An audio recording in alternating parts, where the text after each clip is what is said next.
Tapos, na-discover siya, during World War II na. Opo. So, that is 1942. So, hideout siya ng mga guerrilla fighters or mga Filipino fighters nung araw. So, hindi mga Hapon yung nagtatago dito. Mga Pilipino. Pilipino talaga. Kasi yung iba pag pumunta ko, may machete treasure ba na ho kayo sa kuweba? Sabi ko, wala ho. Kasi walang Hapon na nagtago dyan. So, actually yan. Buti yan yung botas dati. Ayan yung entrance dati nung araw. Ayan. Ayun, Hindi yun. ba yung itong nasa baba na to? Apo. Kasi nung panahon ng gera, covered by soil pa yan. So, may mga lupa pa yung palibot niya. Lahat na yun.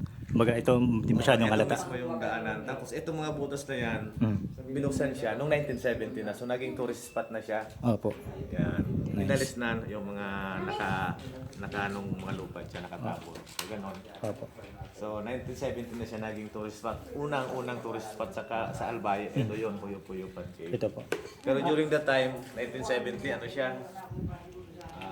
Marikit na si Marius, di ba? Wala pa mga tourist. Yung sistema ng araw, nag-declare siya ng martial law ng dalawa na makalipas kung maging tourist spot. 1972, di ba nag-declare siya ng martial law? So yung loob ng cave, pinagyan niya ng pavement o sayawan ng araw. So may bilog dyan na dance floor yung tawag namin. Juno, Ginamit tingin ko dito, yung Juno. sayawan ng araw kasi Tingin. martial law daw, automatic daw, yung curfew hour. So yung sayawan, bawal sa labas, di ba kasi uliin sila. So yung party nila sa loob ng cave yung araw. Makikita natin yung mamaya. Sarap matulog dito, oh. Ay, dami, dyan ako nakaiga narinig ko kayo. So, papasok tayo doon. So yung loob ng cave actually, ayan yung makita natin. May mga stalactites. Tapos may mga paniki dyan ha. Kaso, yung mga paniki dyan, ano na lang sila? Konti or 100 of pounds, mga minimal or few pounds of fat na lang yun dyan. So mga sila harmless actually. Okay? So yung loob ng cave, ito na yun. So bali yung Puyupan cave, bali tatlong palapag o 3-level cave. May underground cave siya, ito yung second level, ayan yung third level.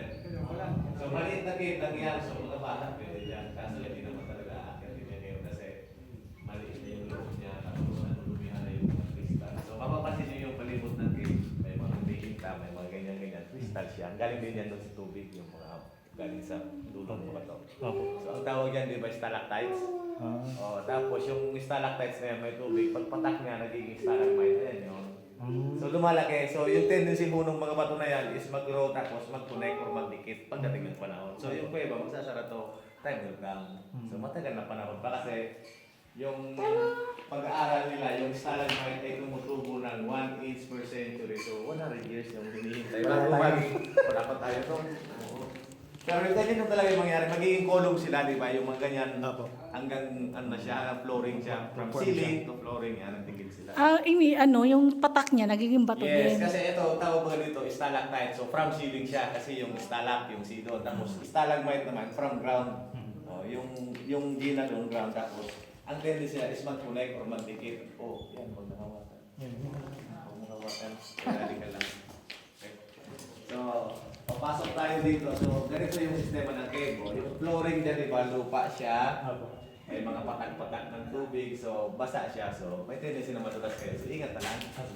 Okay naman, makikinilas kayo. Okay.